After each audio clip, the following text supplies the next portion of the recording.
Hi, I'm Samantha Cookinham with Getting Civic, and today I'm at Tiverton High School to talk to students about our United States government. So, who wrote the Declaration of Independence? Our founding fathers. Can you give me the specific names of our founding fathers who wrote the Declaration of Independence? George Bush? No. Ben Franklin. Andrew Jackson. George Washington. That's all three. That's all three? There's a fourth, but I don't know him. Okay, thank you. May they rest in peace. Okay. Hi. Hello. So, who wrote the Constitution? Our forefathers. Can you give me a specific name of our forefathers? Andrew Jackson. I already forgot all of them. So, what is the first line of the Constitution? We the people. Blah, blah, blah. Is there anything else with We the People, or is it just start? It's We the People, but is there any more to it? Yeah, there's words Words? after that. Yeah, it's we the people, and then It just continues into it? continues on. Yeah. Okay, great. Thank you so much. Okay, can you name 5 presidents for me? George Bush, Barack Obama, Yes. thank you. George Washington, Abraham Lincoln, JFK. Okay, great. Was John Tyler a president? No, No? I don't know who that is. Okay. Thank you. All right. Can you tell me who the 44th president of the United States is? Richard Nixon? Is the Democratic Party liberal and the Republican Party conservative? Yes or no? Yes. Can you tell me who's on the $10 bill? I can tell you who it's gonna be. Harriet Tubman, right? Andrew Jackson, right? Okay, what are the 3 political parties? Okay, Democrats, Republicans, and Independents. Yes, thank you. Who was the 3rd president of the United States? George Washington. When is Election Day? November 9th? Can you name one person or celebrity that appeared at the White House Correspondent Dinner this Saturday, April 30th? Nina Dobrev. Thank you. Was one of our 44 presidents Warren G. Harding? No. No? Okay. Thank you. Can you name the branches of a government in America? Legislature? Yes. Yeah. I don't know. Well, you know one of them. Yeah, I know one of them. Legislative. You know the other 2? Judicial Yes, judicial. and One more. I don't know. Thank you. Is it true that the 7th Amendment in the Bill of Rights is if you have a right to a jury if there's at least $20 at stake in court? Yes or no? No. No? Okay. Does the executive branch make laws in America? Yes. No. No. But thank you. right, That's no awesome. Thank you. Can you name one of our Rhode Island representatives in the State House? No. Perhaps for Tiverton. Do you know any of the names? No? Okay. That's okay. Okay. Can you name our 4 federal representatives in Rhode Island who represent Rhode Island but also work in the Capitol in D.C.? No. No? No idea? Do I have to guess? No, you don't have to guess. It's just if Can you, I guess? Yeah, you can guess, of course. Lincoln Chafee. No, he was our governor, but that's close. It's close. I don't know who else. I don't know. That's the only person I know who lives in Rhode Island. Okay. That was a governor. Great. Thank you. That's excellent. Thank you. Can you name one person or a celebrity who was at the White House Correspondent Dinner on April 30th? Kendall Jenner? Yes. Thank you. Can you name 5 freedoms of the United States of America that citizens are granted by the Bill of Rights? So the 5 freedoms. Freedom of speech, Yes. freedom of religion, freedom of the press, Yes. right to bear arms, and I can't think of another one. That's okay. Who are the 4 federal representatives in Rhode Island who work in Rhode Island, and they also represent Rhode Island in D.C. and they work in the Capitol? So name 4 of them. Cicilline? Yes. Congressman Cicilline. I think that's all I know. That's all I know. All you know? Yeah, sorry. Okay, that's okay. Great. Thank you so much. Thank Was John Tyler a president of the United States? I don't know. Okay. Can you tell me who wrote the Declaration of Independence in America? Thomas Jefferson. Yeah, he physically wrote it down, and then a whole bunch of other people. Can you tell me the names of the other people? George Washington, Benjamin Franklin, Sam Adams, I want to say. That's it. That's my list. Okay, great. Thank you so much. Cool. Can you tell me who the third president of the United States is? Was it Thomas Jefferson? Can you name 5 of our 44 presidents of the United States of America? Can I? I'll try. George Washington, Yes. John Adams, Barack Obama, George Bush, Bill Clinton. Is it true that the 7th Amendment in the Bill of Rights is a right to a jury if at least $20 is at stake? Yes or no? No. No? No. Okay, great. Thank you. Right? Who makes up the legislative branch? That's a good question. Congress, Yes. House of Representatives, and the Senate. Yes, excellent answer. Thank you so much. Hi, I'm Samantha Cookinham with Getting Civic, and today I'm at Roger Williams University talking to students about our United States government. Who is the 44th President of the United States of America? 44th? Yes. Oh, man. What number are we up to now? I think it's Barack Obama, right? Was John Tyler a President of the United States of America? Yes or no? Gotta say no. I'm gonna say No? Okay. I'm gonna say no. Thank you. Who was the 3rd President of the United States of America? I'm on the spot here. Man. Drawing a blank, I'm not sure. Do you want to take a guess? Just take a guess. Washington? No. Jefferson. Bernie Sanders. Definitely not him. I'm not sure, honestly. I'm blanking out. That's a tough one. Can you name 5 presidents of the United States of America? All right, we'll do George W. Bush, George H. Bush. We'll do Clinton. Let's say Barack Obama. George W. Bush. I'm going to say that one. George Washington, Thomas Yes. Jefferson, John Adams, the other John Adams. What is the first line of the Constitution? We the people, in order to form a more perfect union, establish churches and something with tranquility. Can you tell me the 3 political parties in the United States of America? Republican, Democrat, and Independent. Can you tell me who's on the $10 bill?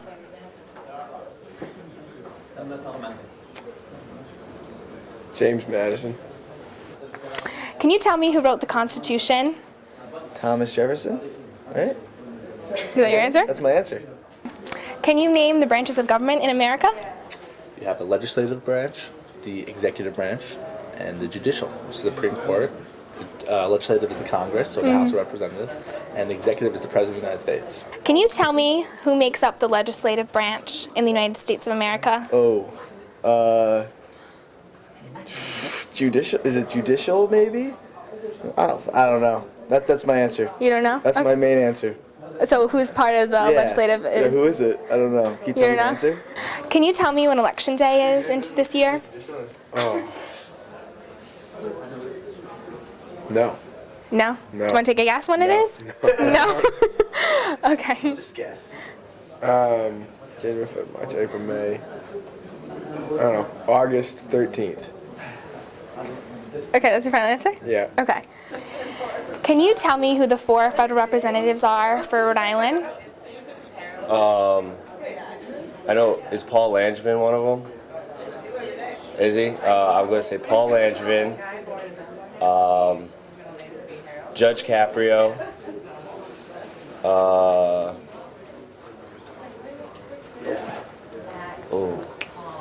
I don't know the other 2. Okay. No, I don't know the other 2. All right. Thank you. Was one of our 44 presidents of the United States Warren G. Harding? Yes or no? No. No? No. Okay. Thank you.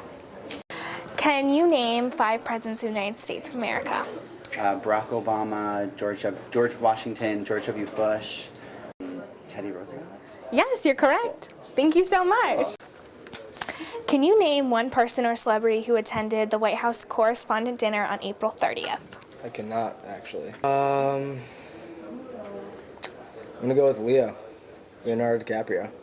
Okay. Was he? Thank you. Can you name the 5 freedoms of the United States that are guaranteed by the Bill of Rights? I hate being put on the spot. That's okay. Just tell me the freedoms that we have in America. You have the right to free speech. Yes. You have the right to...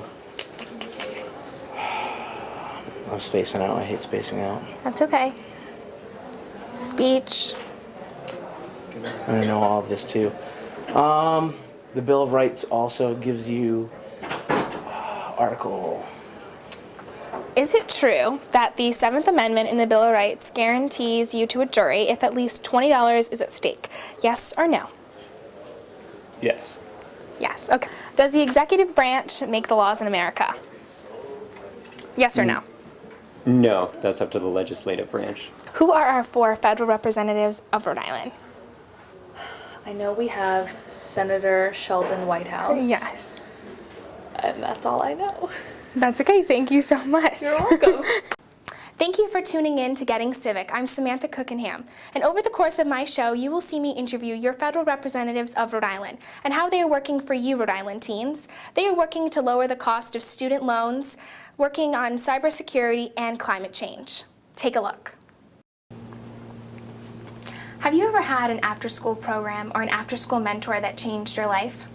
Well, the Every Student Succeed Act was created so you can have after-school programs.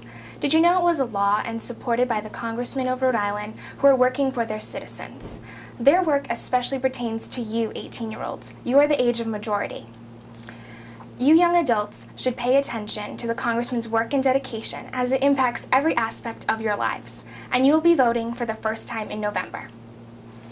Thank you, Congressman Langevin, for joining me today. How are you? I'm great. How are you today? Good.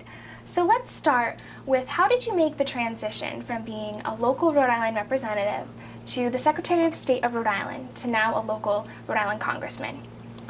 Sure. Well, my involvement in government and politics has really become a lifelong vocation, although I didn't think that that's what I'd be doing with my life. But one thing led to another, and I became very interested in government and politics at a very young age. And I also realized how important public service really is, and came as a result of people rallying around me at a pivotal time in my life when I had my accident. And I saw the difference that people could make in someone's life when they cared enough to make a difference, and that certainly touched my life, inspired me, and I said if there was something that I could ever do in public service or to help the community in the way it helped me, that I would want to do that. And one thing led to another. I started getting more interested in government and politics. I saw that as a way of giving back. But also I found it was something that I really enjoyed and felt like I was making a difference. So as I went through the different offices that I was involved with, running for office, holding public office, it prepared me for different levels, and you get to a point where you feel like you've made a difference in one place, you've accomplished things, and you're ready for perhaps to take on bigger challenges, make a difference in a bigger way. And so running as a delegate to our Constitutional Convention back in 1986, and then in the legislature from 1988 to 94, and then Secretary of State from 94 to 2000, and then having done things in the Secretary of State's office like overhauling our entire state's election system, and making public information more accessible to the people of Rhode Island. I always believe that information is power, and those who have the information have the power, and I've always believed that the people should have that power and that information at their fingertips. So we made extensive use of the internet and it put public information at people's fingertips. So then in 2000, when my predecessor decided to run for another office, I decided to run for Congress, and I was successful, thankful to a lot of people getting behind my campaign and supporting me and believing in my candidacy and how I wanted to make a difference for the people of Rhode Island in Washington, and I've been doing that ever since. And it's been such an incredible privilege and an honor to be there. So you're an advocate for cybersecurity. Why do you think it's important for teens to understand the impact of cybersecurity laws? Sure. Well, it's important for all people, especially young people, to understand the importance of computer information, computer technology, and cybersecurity for a variety of reasons. But first and foremost, we are the country in the world that makes the most use of the internet and computers, but we're also perhaps the most dependent on it. And we're only as strong as our weakest link. And so it really does start with us as individuals.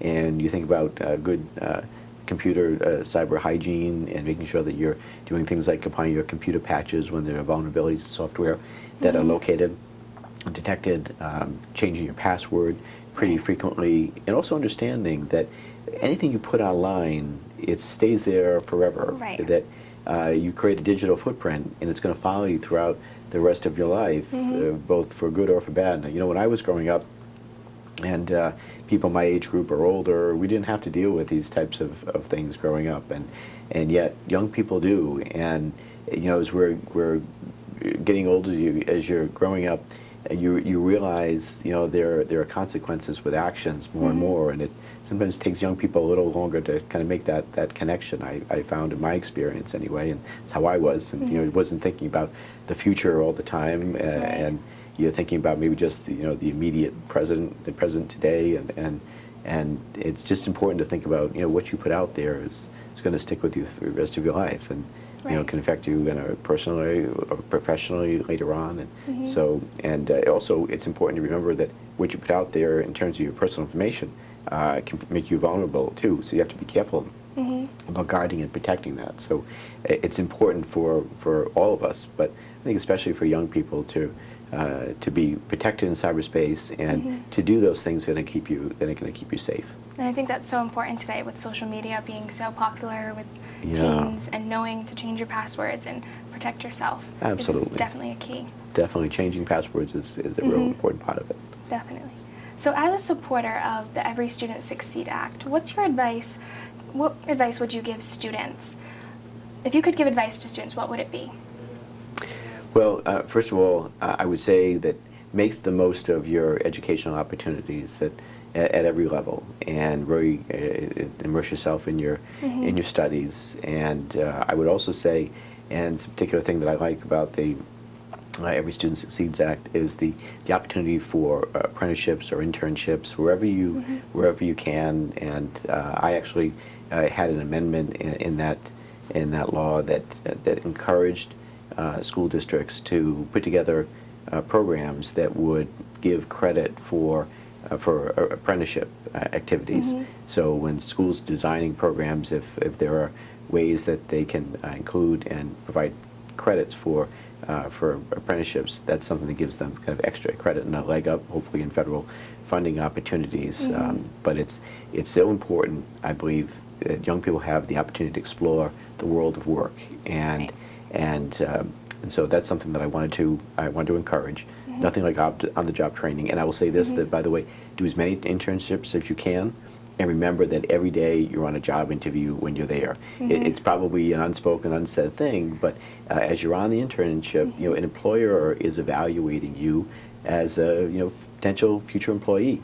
So you want to do the basic things, do all the things that are asked of you, be there on time, whatever tasks you're assigned, no matter how small they may seem, you're contributing to the success of the organization.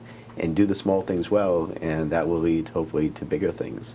So that's one aspect of it. The other thing in terms of the Every Child Succeeds Act, Every Student Succeeds Act, is the opportunity for school counselors to know about what job opportunities and prospects will lead to the most successful careers, or at least lead to a good paying job. And I want to make sure that our school counselors have that information at their fingertips, so we're working to see that happens. But that's something that we want to make sure that school counselors have up-to-date information to understand both current and future workforce trends. So, and the other thing I would say is that, just in education in general, whether it's high school or in college, that education is what you make of it. And You want to take every opportunity that you can to learn, but really at the end of the day, it's up to you to study hard, work hard, and it's going to help you to succeed more likely in the future. Definitely. And like you said, the small things definitely add up, like being on time. And I know a lot of seniors like, oh, I don't want to get out of bed, I don't want to go to school, but it really does make a difference and adds up, and people pay attention to those things. Yes, absolutely. So building upon that, when kids go to college, you've done work to reduce student loans. What's your message to students who might shy away from going to a college or university because of the student loan debt? Sure. Well, taking on debt, going to advance your education, those are all very personal decisions. And I believe that in every person's life going forward, some type of advanced education is going to be important, whether it's a certification program in a particular career field, whether it's a 2-year program at an associate's degree at a community college, or a 4-year college degree at a college or university, or a more advanced degree. And the amount of student debt, again, is a personal, individual choice and decision. And you have to evaluate, what the pluses and minuses are going to be. College, in many ways, is a perseverance test. I mean, certainly, many people may not per se study in the field that they went to school for. So it's important to evaluate that. What does the college degree get me in terms of potential for future employment, and where should I study? And it doesn't necessarily have to be at the most expensive college or university where you go to school. There are some great low-cost alternatives and opportunities at state colleges, for example. Case in point, I did my undergraduate degree at Rhode Island College, and I like to say it's the best bang for the buck in the state. Right. And I found, again, college is what you make of it. You get out of it what you put into it. And once I graduated, I went on to Harvard University for my master's in public administration. So again, it really is an individual choice about what you think will be the best investment in you for your future. But while you're there, whatever it is you're doing, make the most of it. Right, and definitely hard work pays off. Hard work pays off. I completely agree. So if you had to pick one bill that you think impacts students the most, which one would you pick? I wanted to go back, if I could, on the college affordability thing, too. I wanted to mention that I do place a priority on making sure that college is affordable. And so I support things such as Pell Grants to help students afford to go to college, and also capping the interest rate on student loans. That's another thing that I fought really hard for. The rest of the delegation, we all believe in that. I'm hoping someday that the federal government gets out of the business of making extra money on the interest rate that we charge students. I think that they should, there has to be some additional cost to cover the cost of running the program. But right now, anything over and above that in terms of an extra interest rate goes into the general treasury. I don't think the federal government should be making money on the backs of our young people and students going to school. So, but I would encourage all young people to consult with the financial aid office at the college or university. See whatever the financial aid opportunities are, and take advantage of them. That's what they're there for. So, but go ahead with your next question. Sorry. So if you had to pick one bill that you think impacts students the most, which one would you pick? The one that impacts students the most. Well, certainly the one that on the capping the interest rate on student loans was probably the biggest one. There was a time where there was, as I recall, there really wasn't much of any cap on how high the interest rate could go. Now it's tied to the rate of inflation, and then a couple of percentage points on top of that, and it's capped at a certain level, but even that's too high. But so capping the rate on student loan interest rates is probably a big one that directly affects students as they're pursuing their college education opportunities. I agree. It's very important. If you could change any law, which one would you want to change if you had the power to do that?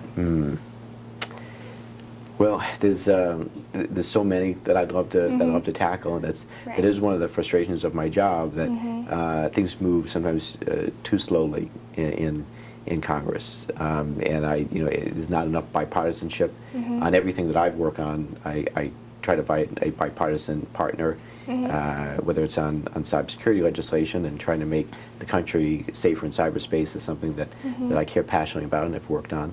I also work a great deal on career and technical education and making sure that our workers have the right skills to do the jobs that are available now and will be available well into the future. We need to have 21st century skills for our workers for a 21st century economy. But I suppose one of the other things that I would change right now is the Paycheck Fairness Act is something that I support. I don't think that women should be earning less than men. And it's not just an issue that affects women, it affects families. If you think about in a family, if you have, say, two people working, or if it's a single parent household, if a woman is only earning 75 cents on the dollar compared to a man, then that means that 1 week a month, it's like the woman's going out without a paycheck for a week. And that affects the whole family in a lot of ways. So we need to have paycheck fairness enacted and see it put into place. Also would love to see immigration reform happen. That's another thing that is an issue that is just glaring, that needs to be addressed. Our immigration system is broken, and we need to do more, both in terms of providing stronger border security, border protection, and knowing who's here and who's leaving and such, but also fixing the imbalance in our immigration system. It's kind of silly, for example, that we have people come here to the United States from around the world that you get educated here, and then they just have to leave and go home once they're done, as opposed to potentially contributing to our economy, starting up businesses and creating jobs here. So I think we need to look at all of those things. So that's another thing that I would love to see. And is making college more affordable would be something that else I'd like to tackle.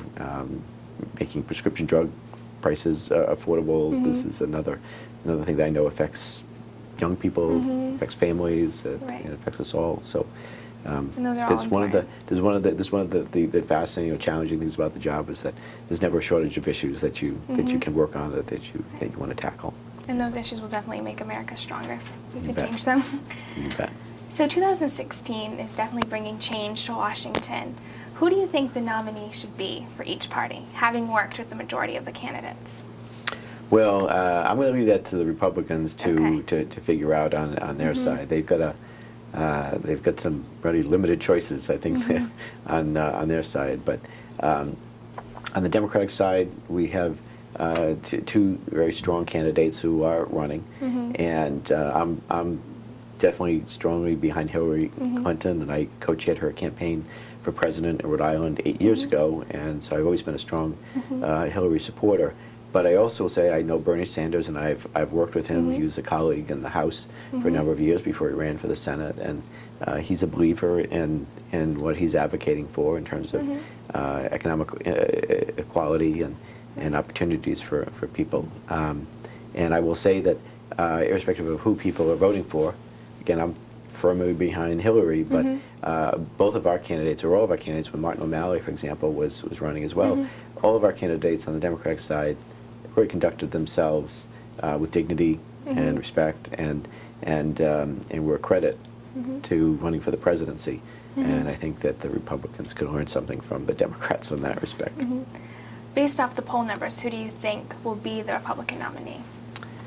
Yeah, it's hard to say at this point. It looks like it's coming down to between Donald Trump and Ted Cruz, and thankfully I don't have to make that decision, and I'll be watching with great interest to see who the nominee is. John Kasich is someone that I've admired on the Republican side, because he's someone who's really tried to stay above the fray. He's had years of commitment to public service. So I found him an interesting candidate to watch, and he's someone that really has tried to do his best to stick to the issues. So I wouldn't be disappointed if he were from a policy standpoint, and if he were the Republican nominee. But I don't know that he's going to get that opportunity. I think it's going to come down to between Donald Trump or Ted Cruz. So if you had to name one adjective that describes being a congressman, what one would you pick? I would say interesting. Interesting. Yeah, it's an interesting job and career, and it's it's a wonderful place to make a difference in Right. people's lives. It's one of the privileges I have in this job is being able to help people and make people's lives better. So it's an interesting job and a wonderful opportunity to make a difference. Definitely. And you are doing that every day. Thank you. You're welcome. So let's shift before you were a congressman. What was your first job? My first job, well, if you talk about when I was a kid, I was a paper Yes. boy. Okay. I started off delivering the Work Beacon, as a matter of fact, and then did the Providence Journal after that. Then I was a police cadet for a while, an Explorer Scout, and that was my summer job for a few years. And other than that, I worked in, my parents had a few small businesses, and I kind of grew up in around small business, so I got a chance to see some of the challenges that small business people face, and so it gives me a deeper appreciation for the work and the struggles that small business people go through. But again, the big responsibilities were on my parents' shoulders, and you know, I was just there kind of helping out. So those are some of my my early jobs. And after that, I was in college for the most part. You know, when I had my accident, and I was no longer able to go into law enforcement in the way that I had hoped, because that's what I really wanted to do with my career, is being a police officer and going on to become an FBI agent. And unfortunately, that didn't work out the way that I'd hoped it would. But at the time, when I realized that wasn't going to be possible to go into law enforcement, I recognized that education was going to become just so important in my life. That was going to be the key to allow me to chart a new course for my future and do something that was meaningful.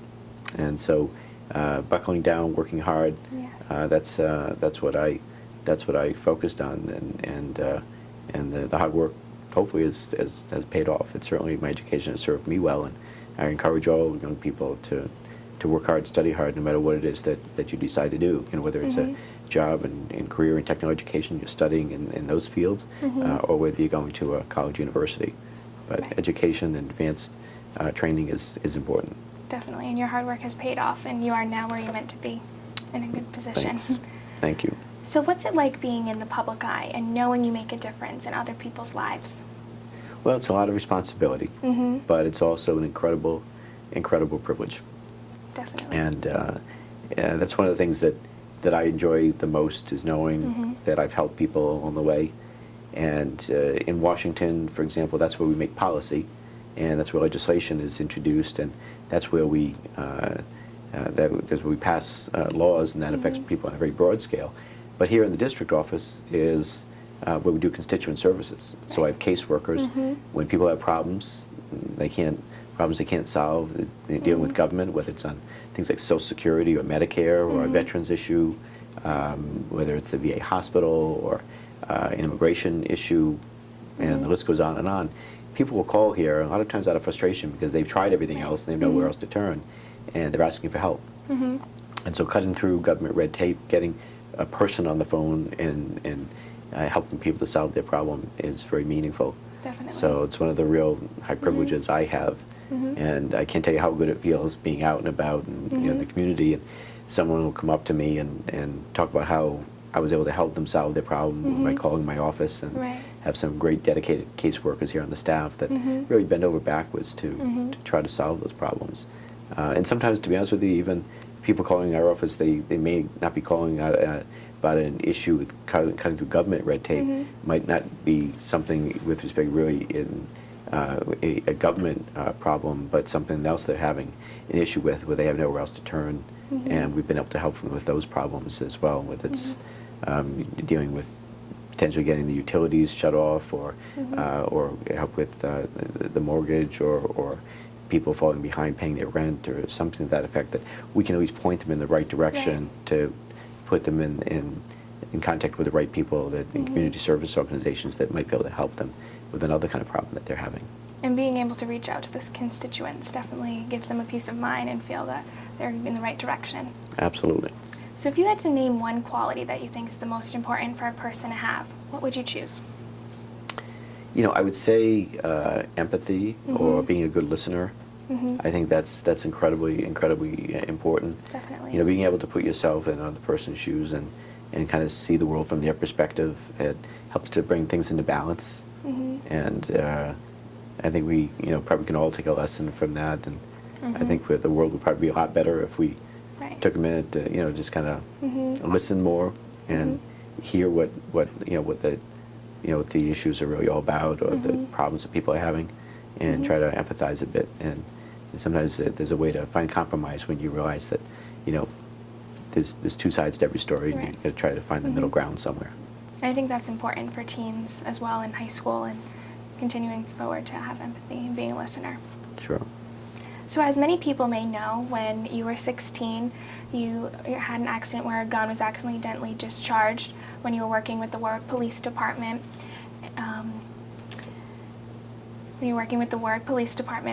In the Boy Scout Explorer program. So how do you feel about the law enforcement issues that are taking place today with teens? Well, I have tremendous respect for law enforcement. In my case, it was an accident and nothing intentional that happened. Right. And so I know how hard our men and women in uniform in law enforcement, how hard they work, and the dedication they have to put themselves in harm's way to keep all of us safe.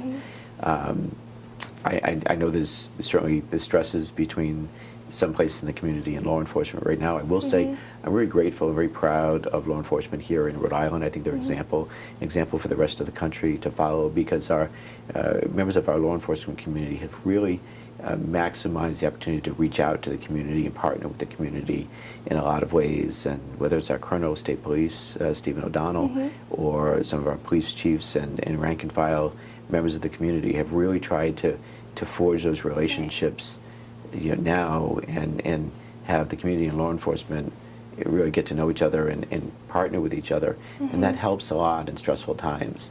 So nothing is ever perfect, and there's always room for improvement. But I think reaching out early and developing partnerships with the community is a great place to start. And I'm very proud of law enforcement and our community leaders in Rhode Island in doing just that. And I think that's so important to know that the police are there to protect us, and for teens to realize that would help merge kind of the problems and fix them. Yes. You have not let your disability stop you, and in turn gave back to your community. What's one piece of advice you could give someone who's dealing with a disability? Well, I would say never let your disability or your limitations define who you are or get in your way. Right. Instead of focusing on the things you can't do, focus on the things that you can do. We all have challenges in life, no matter who you are, no matter what kind of a background you have, whether it's disability or not. Everybody faces obstacles and challenges in life. The important thing is to know that you're not alone. We all have difficulties and challenges, and we all have the ability to get through those obstacles and challenges and pave our own way to success. That very often being knocked off your path might be just a sign that you're destined to cut a new path and do something perhaps different in life. But don't let those limitations define you. Don't dwell on them. Focus on the positive or what you can do. Right, definitely. What legacy do you plan to leave here on Earth? Well, I hope that people remember me as someone who tried to make a difference, who worked hard, who cared passionately about public service and making a difference. I love Rhode Island. I'm so honored and privileged to be able to represent such a great state, some of the hardest working people that I've ever had the privilege of meeting. And I'm just honored to go to Washington every day to fight for Rhode Island and Rhode Island families, and try to make sure that everyone has the opportunity to succeed and to pave their own path to success. And that we try to get government to do the things that it should do in the first place to make people's lives better. So hopefully work as someone who tried to make a difference. Do you have a philosophy by which you live by that you think students could benefit from knowing? Oh, again, I would say just work hard and realize that I think every one of us has gifts and talents that we're born with that perhaps we can do better than anybody else. And I guess the challenge in life is to find out what those gifts and talents are. Don't keep them to ourselves, but share them, with the world, and try to make the world around you a better place. Try to, leave a mark and make this place better. I guess that's, what I would say. Look at, how we can leave the world better than the way we found it. So, but know that we all have unique gifts and talents, things that we can contribute, and try to make a difference. So to conclude our interview, if you could finish this sentence for me. Congressman Langevin is? Someone who cares about public service and about my state and about what I do in government. And again, love the opportunity to make a difference in people's lives, that I'm sincere, that I'm authentic, that I try to be a good listener and try to do my best every day. Thank you, Congressman Langevin, for joining me today. It was a pleasure. I appreciate your time.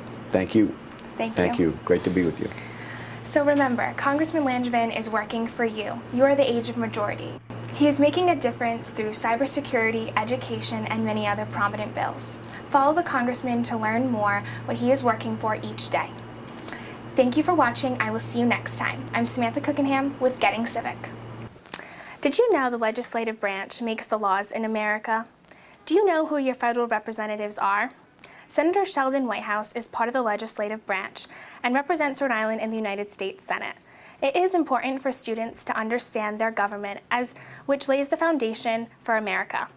You as 18-year-olds specifically need to understand your government, as you will have to abide by the laws for the rest of your lives. Thank you, Senator Whitehouse, for joining me today. How are you? I'm well, Samantha. Thank you for coming into the office. It's great to see you again. Good to see you again. Not in D.C. this time, but yes. Good to be back in In Rhode Rhode Island. Island, definitely. And on a beautiful spring day. Oh, yes. So let's begin with, how did you make the transition from being a local Rhode Island senator to the Attorney General of Rhode Island to the state's attorney for the District of Rhode Island, which Bill Clinton appointed you to now being the United States Senate representing Rhode Island? In little incremental steps. I began in the Attorney General's office as just a staff lawyer at the very bottom of the pyramid. Yep. I went to work for Governor Sondland, and he gave me a job well above my deserts as his legal counsel. And I was in over my head for a bit, but I really worked very hard to not be over my head for too long. And that was my first taste of politics. And we got enough done, and the governor got enough confidence in me that he asked Claiborne Pell to nominate me to the president to be the U.S. attorney. So I'd run the Department of Business Regulations, so I'd had some top management experience, and that was the thing that made the U.S. attorney job really exciting, because you're running the office. You have to report to DOJ a little bit, but mostly you're running the show. And then the Attorney General's office opened up, and I'd worked there. I loved the office. I really wanted to, it had been through some hard times, and I really wanted to try to help it. And so I took the plunge and ran for office, and turned out I actually really enjoyed campaigning. And then lost my bid for governor and then won for Senate. But that was the big transition, was that first race, and telling your family, what do you think? Can we do this? That's the big transition. The other ones are little transitions, but putting your name on the ballot, that's a big transition. So in July, we met in our nation's capital, and we talked about the importance of education. And as a supporter of In the Red Act, which focuses on refinancing student loans, supporting community colleges and investing in them, holding colleges accountable for their actions, strengthening Pell Grants, and closing special interest loopholes, what's your message to high school seniors who will be attending college in the fall? First, please go to college, and please finish your degree. There's nothing you can do that more dramatically, statistically increases your lifetime earnings than finishing college. And then, the question that we have to answer for these students is, why have we loaded over $1 trillion worth of debt onto students in order to have them go to college when it's something that we as a country want students to do? It's almost as if we wanted to penalize that behavior rather than encourage it. And particularly when you've got a situation where the United States government is making a profit off of its loan program to the students. So, as you said, we want to get rid of the profit making. We want to allow reduced interest rates. We want to allow people who've loaded up with debt to refinance that at lower interest rates. We want to make those first 2 years of community college free, as the president has suggested.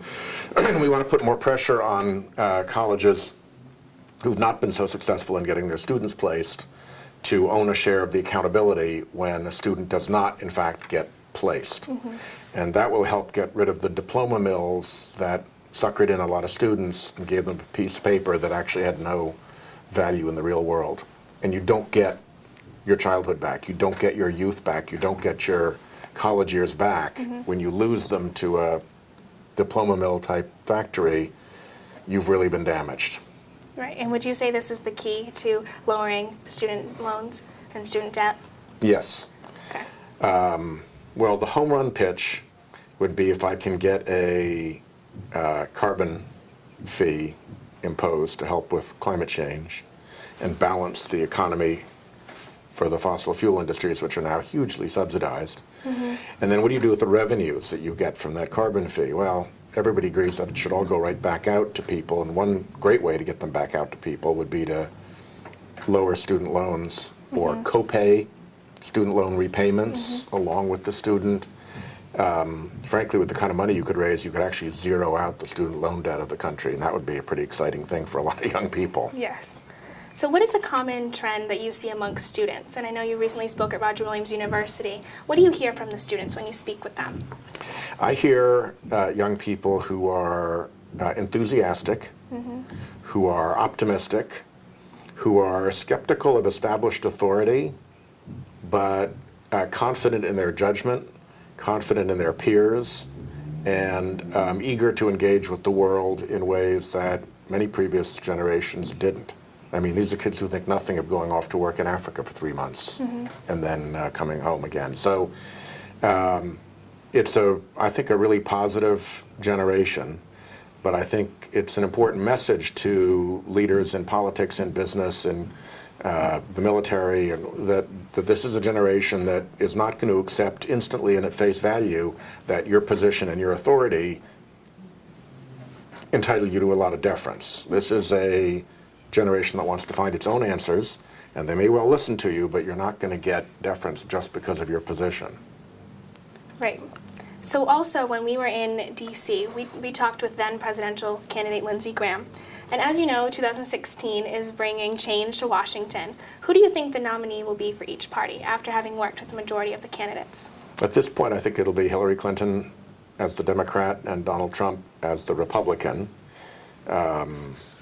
Either that or there'll be a complete meltdown of some kind in the Republican convention and in the Republican Party.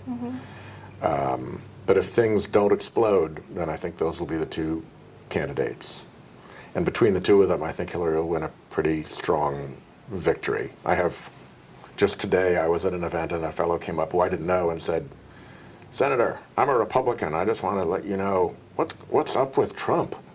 I mean, if he's the candidate, I might end up voting for Hillary." And I think a lot of people are a little bit anxious about the kind of judgment he has and the kind of intemperate statements that he makes. And maybe he can convince folks between now and November that he's presidential, but he's got a road ahead of him to do that.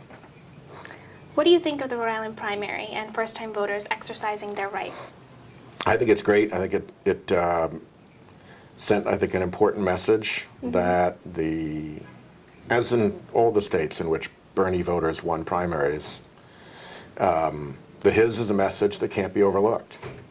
And I think it's really important that even with Hillary as our candidate, and it looks like she will be, the people who voted for Bernie Sanders have to know and understand that the party heard and got their message.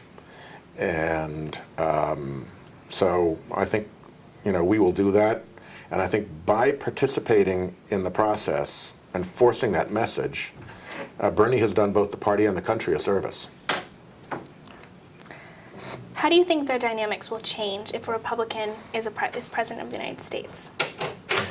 Well, certainly a lot of the things that the president has done through the administrative agencies will be imperiled.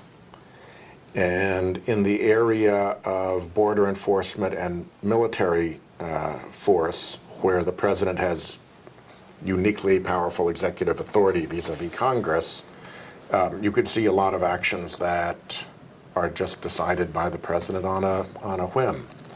So the stakes are particularly high, I think, at this point because of the power of a president both to do good things but also to undo good things and to do some very unfortunate things without a whole lot of checks. What constitutional right or law would you pick that without it, America could not be strong in life, liberty, or justice? I think the most important thing over the long haul is the underlying principle in the Constitution of separation of the powers of government into the legislative branch, the executive branch, and the judicial branch. Each one is a check on the other, and while you may make mistakes for a period of time, ultimately, if the branches are acting as checks on one another, that allows the voice and the judgment of the people to come through. Whereas if all power is gathered in one place, then that power can be used to suppress the voice of the people, and you can end up with tyrannical governments. So that, to me, is our constitutional baseline. If you could be one person in history for a day, who would you want to be? That's a really interesting question. I would like to be probably Franklin Delano Roosevelt, or just somebody in that White House when he was in the White House and the nation was at war. Eleanor Roosevelt was running essentially the progressive wing of the Democratic Party out of the White House. Winston Churchill was visiting and wandering the halls at 2 in the morning looking for more whiskey. That mysterious Scandinavian princess was living with them. I'm not quite sure what her relationship was with everybody, but speculation abounds. And his political operatives were there as well. I mean, if you want to make a movie about a weekend in political history, pick that time period with all that going on in the White House. That had to be a time. I'd love to have been at one of the dinners when Winston Churchill and Franklin Roosevelt and Eleanor Roosevelt and the political teams and whatever I forget what she was called, Princess Margaret, whatever, we're all there together. That would be, what a scene that would have been. What is the best time in your life and the worst time? The rose and the thorn of your life? The worst time was, without a doubt, when my son was ill and when we weren't sure how that all was going to turn out. Thank goodness it all turned out great, and I love him and I'm very proud of him and he's terrific and it all was great. The best time was... or is it yet to come? Has it come yet, the best time? No, I think it's probably come. I think, it's funny, you fight all day long in politics and you get involved with your professional life and your all that. When you look back on what really matters, it's usually in your personal life. And I think I'd have to say my best day was the day I got married to Sandra. So to conclude our interview, finish this sentence for me. Senator Whitehouse is? Senator Whitehouse is a person who is willing to fight for things that he believes are right, even when the chips are down, but also likes to work together with people to get things accomplished for Rhode Island. I would agree. Thank you, Senator Whitehouse, for joining me today. It was a pleasure, and I appreciate your time. Thank you. Remember, you can't complain about America's laws unless you get involved. Voting is a right, and you as teens should practice your right. Our government is important to know and understand as it impacts every aspect of our lives. Senator Sheldon Whitehouse is working on acts, laws, and policies that affect you Rhode Island teens and improve the quality of life for Rhode Island citizens. Follow the senator to learn more what he is working on for you. Thank you for watching. I will see you next time. I'm Samantha Cookinham with Getting Civic. The majority of you 18-year-olds do not want to vote and aren't even interested in politics. However, voting in the United States 2016 election is extremely important, and you as the age of majority are prominent in elections as it is your right. Congressman Cicilline has been a member of Congress since 2011 and is working for you 18-year-olds. He introduced the Automatic Voter Registration Act, which automatically registers people to vote at the DMV. How are you? Very well, my pleasure. It's great to see you again. Thanks, great to see you. So let's begin with, how did you make the transition from being the mayor of Providence to a local Rhode Island representative to now being a national Rhode Island congressman? Well, I actually started first in the General Assembly, so I served 8 years in the House, which I enjoyed a lot. It was great work and had great colleagues. And then I ran for mayor of Providence, where I served 8 years. And Patrick Kennedy was my predecessor, announced his intention to retire and not run for re-election. And I saw it as an opportunity to kind of take the work I'd been doing at the city level and bring that experience to Washington and hopefully apply it in a way that would benefit our whole state. And so I ran for Congress and was fortunate enough to be elected, and I'm now serving my third term. So I think all of those things have been, you know, working hard, but also focusing on the issues that really matter to people that I represent, whether it was in my district as a state representative, the whole city of Providence when I ran for mayor, or as a member of Congress for half of our state, you know, the 1st Congressional District. So why don't the majority of 18-year-olds want to participate in this next election? I should ask you that. You're young. You know, I think there's a lot of reasons. I think, you know, if you look historically, young voters have always been the hardest voting demographic to get to vote. And I think part of it is, you know, young people are doing a lot of different things. They don't necessarily see voting or the selection of their political leaders as important in their lives. I think the reality is it's very important, and in some ways it's more important to young people than anybody else because they're going to be here longer.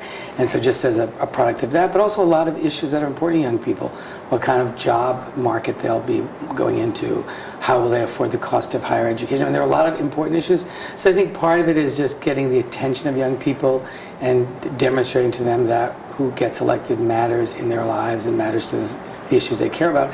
I also think, you know, part of the responsibility is on candidates because we have to learn to speak to young people in ways that they communicate, whether it's on Facebook, on Twitter, on Snapchat. You know, young people get information in different ways. You know, when I was growing up, you read the newspaper, you watched the nightly news. It's different today. And so having a willingness and understanding how young people communicate and reaching them in places and in venues that they communicate, I think is really important. And then making sure that you as a candidate are speaking about issues young people speak about. I always use the example, the reason there's a lot of conversation about Social Security and Medicare in presidential campaigns is because seniors vote. And so and if suddenly young people voted in very high percentages, we would hear a lot more conversation about college affordability, about careers for young people, maybe about legalization of marijuana, you know, a lot of issues that young people care about. And so it's sort of a chicken and an egg. But if young people voted, I think they would quickly see a lot more discussion about the issues that are important in their lives. So what is the overall feel in America with candidates today using foul language, talking about each other's families? Do you think it turns people away from politics? Or do you think students are turned off by this? Or do you think they're receptive to it because it seems like they hear it every time and it's common?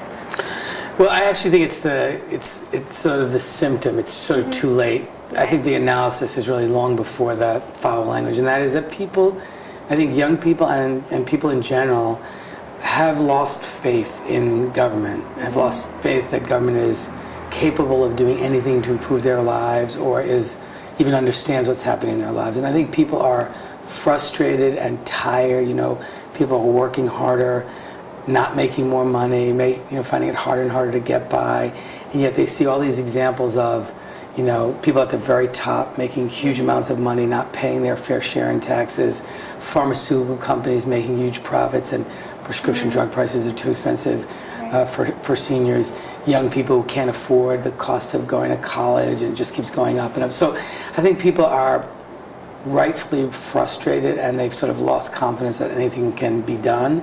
And I think what we're seeing now are candidates who are, you know, whether it's Senator Sanders, you know, Donald Trump, who are expressing that frustration, which I think is the first step in kind of fixing it, is letting people know you recognize this is a problem.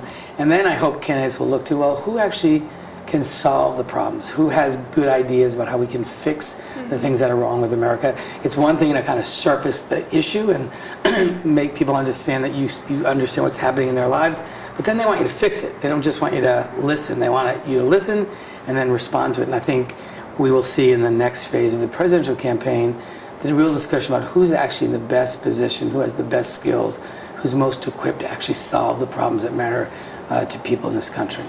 And with this atmosphere, do you think students need to keep that in mind when they go to the polls in November, to think who's most equipped to run for president? I do, and I also do think, you know, one of the things that makes me most sad is this kind of loss of civil discourse in our politics. You know, I met a man the other day, and he said, you know, my mother and father required our whole family, all the kids, we were required to watch the presidential debates.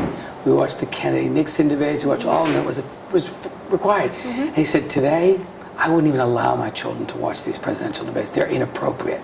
And you think about that. We've come from being required in a family to not being appropriate. That's bad. And so we have got to get back to a place where people can have passionate disagreements about issues, but not make personal attacks and focus on real policy differences and what they intend to do for the country and why they think they're qualified to lead our country, and move away from these personal attacks on individuals or whole groups of people. It's not what our country's known for. It's not how we've elected great leaders in the past. And it's not how we became the most prosperous and most powerful country in the history of the world. And so I think we've got to get back to it. And I'm sure it's discouraging for young people, just like it's discouraging for most voters to hear that. It's not what people want to see, I think, in their political leaders. Definitely. What should students keep in mind in order to have a positive outlook on politics in our government? I think the most important thing for young people to keep in mind, especially students, is that this is not a spectator sport. You know, young people can have a real impact on politics. They can have an impact on who gets elected. They can have an impact on how campaigns are run. They can have an impact on what issues government takes up and what solutions they present. The voices of young people are really important, and young people also don't have to wait till they're voting age. I mean, you can get involved in a campaign, you can write letters to the editor, you can volunteer at a campaign, you can, you know, bring issues to the attention of candidates even before you're voting age. So there are lots of opportunities for young people to make sure that their voices and their viewpoints are considered in our political system. And I would say now, maybe more than any time in my lifetime, we need the voices of young people and the ideas and the passions and the kind of great innovative thinking of young people to help solve some of the big problems that our country faces. So what's your message to young voters who are going into the polls for the first time in November? Take the responsibility seriously. First of all, congratulations and thank you for voting if you're doing it for your first time. Take the responsibility seriously. There are people all over the world who live in places where they are fighting hard to have the right to select their own leaders, and there are people who live under really horrible, repressive dictatorships where they have no freedom to choose their own leaders. And so understand this is a great and important freedom we have to pick our own elected officials, the people who are going to make decisions that impact our lives, and take it seriously and spend some time studying the candidates and the issues so that you can make an informed decision. And how do you think America could get 18-year-olds involved in the election? I mean, I think we have to make voting easier. I have legislation to provide for automatic voter registration so that when you turn 18, if you're a citizen of the United States, you are automatically registered to vote, and then you're notified, and within 30 days you can unregister. So instead of, you know, requiring people to go register, it happens automatically. So removing obstacles to voting, I think, is one thing. Making it more convenient for folks to vote by mail or online, and there are a number of other ways to make it easier. And again, I think the real responsibility is also on candidates to be speaking about issues that are important to young people, so they'll be motivated, so they'll know that this is something I really care about, and this candidate is speaking about it, and whether it's going to happen or not will depend on whether he or she gets elected, so let me participate. So I think that's part of it as well. And 2016 is definitely bringing change to Washington. Who do you think the Democratic candidate will be after working with both of the candidates? And as we know, Donald Trump will be the Republican candidate. So who do you think America will put in office? I think Secretary Clinton will be the Democratic nominee, I predict. I think she's been made a much better candidate by the Democratic primary. I think Senator Sanders has raised a lot of very important issues. He's really, I think, mobilized a lot of new voters to the process, which is great. I think it will be the responsibility of the Democratic Party under the leadership of Secretary Clinton to be sure that we include those issues in our platform and in our agenda for the coming election. But I think she has demonstrated the skills and the ability and the experience to do this job and do it well, and to sort of hit the ground running, and particularly to understand the dangers of this very complex world in which we live, and particular strength in foreign policy. So I think she will be the Democratic nominee. I think it's pretty clear that Donald Trump will be the Republican nominee. And I think we're going to see, unfortunately, a pretty ugly election cycle between these two candidates. Definitely. How do you think campaigns and campaigning has changed over time? I think it's interesting. I think campaigning has changed dramatically, in part because of the presence of big secret corporate money. I mean, before the Supreme Court decision of Citizens United, money was a big problem in politics, but it's even worse now because that Supreme Court decision allowed corporations to spend unlimited amounts of money in an effort to influence our elections and to do so secretly through this super PAC system. So I think we have gotten to the place now where we're quickly becoming a democracy controlled by the checkbooks of a few rather than the voices of many. One of the things I'm fighting for really hard in Washington is to completely to restructure and change the way we finance elections in this country, to reverse the decision of Citizens United, to create a public citizen finance, public financing model, to have disclosure of where this big money is coming from, so that we can restore our democracy into a democracy that listens to the voices of the many and not just the money, powerful special interests and big money. And it has really changed our political system in a very fundamental way, in a way that I think is not good for our country. And I think it's one of the reasons Senator Sanders has been so effective is he's really made this the central issue of his campaign, the corrupt campaign finance system, which is really destroying our democracy, and he's right. So what would you say to your 18-year-old self? Well, I was very involved. I was really interested in politics as a very young person.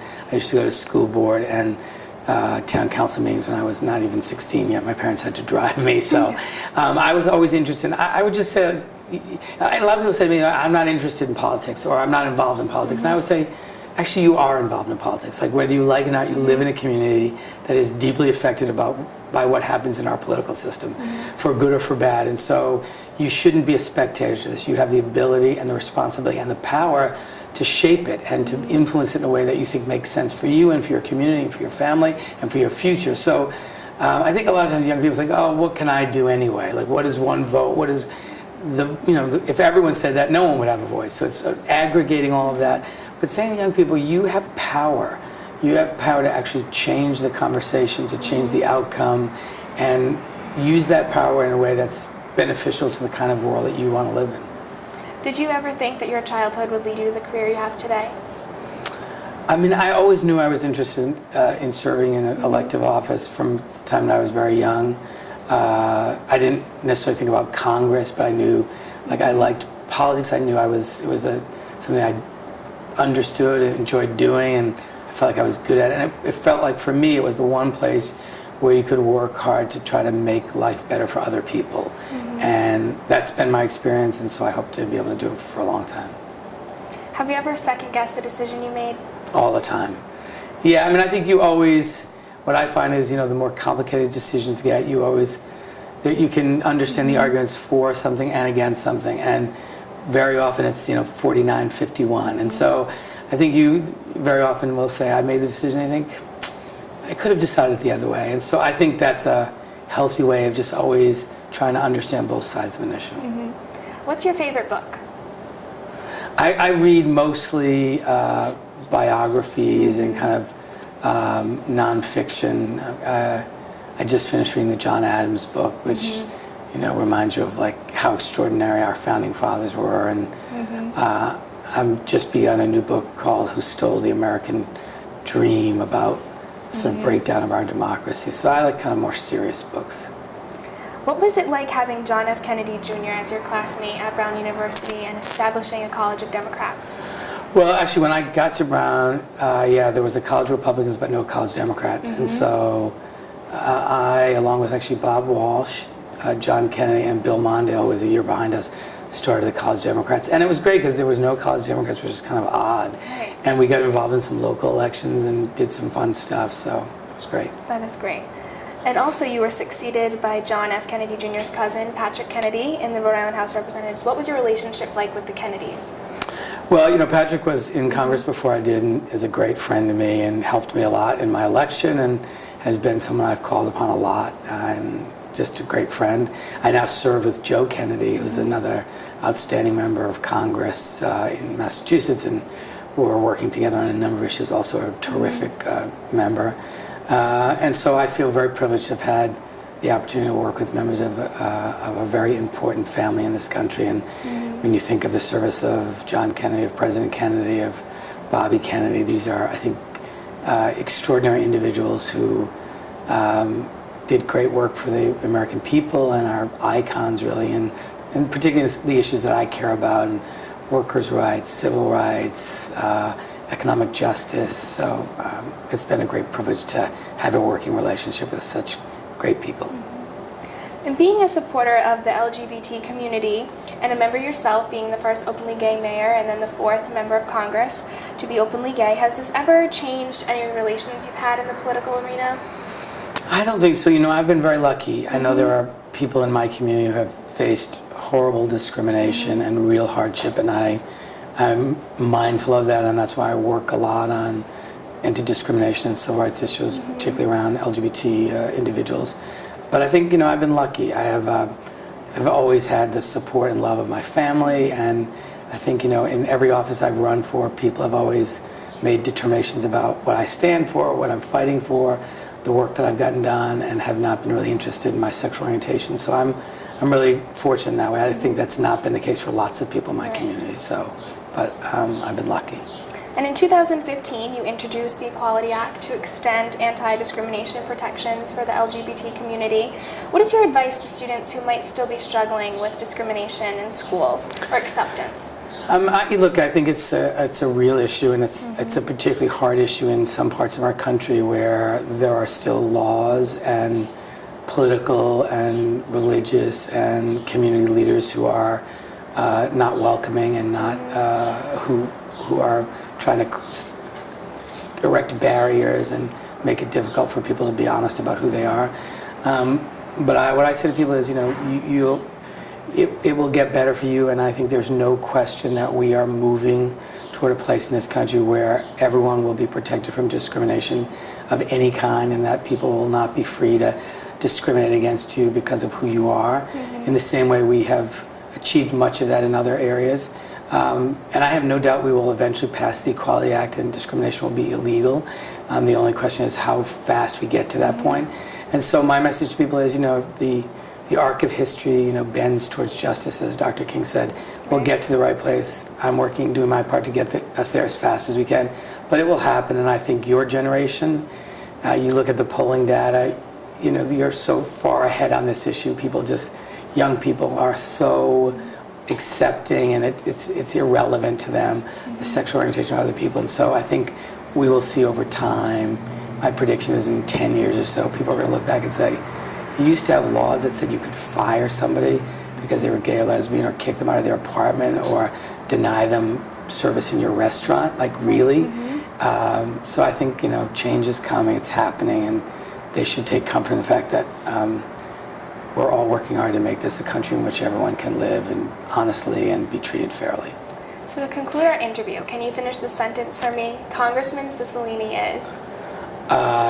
Incredibly lucky to have the privilege of representing the great state of Rhode Island in the Congress of the United States. Thank you, Congressman Cicilline. It was a pleasure, and I appreciate your time. Thank you. Thank you. Thanks for having me. Remember, it is important to vote in the next election, and it's never too late to get involved in politics. Being the age of majority in America is a privilege, as not all countries allow you to vote at the age of 18 years old. Congressman Cicilline is working for you, the age of majority, and understands what it's like to be 18 years old. Follow the congressman to continue to learn how his work is prominent towards you. Also, be sure to look for the congressman's name on your ballot in November, as he is up for re-election and wants to continue to improve America. Thank you for watching. I will see you next time. I'm Samantha Cookinham with Getting Civic. This is the Rhode Island House of Representatives and our Rhode Island State House, and this is where Congressman Cicilline and Congressman Langevin both started before working their way to the federal level in our nation's capital. This is the Senate in the Rhode Island State House, and this is where Senator Reed and Senator Whitehouse started before working their way to our nation's capital in D.C. Hi, I'm Samantha Cookinham, and what I hope you take from my show, Getting Civic, is that it's never too early to get involved in politics, whether it's at the local level, at town meetings or school committee meetings, or even working here at the Rhode Island State House, and then working your way to the federal level at our nation's capital.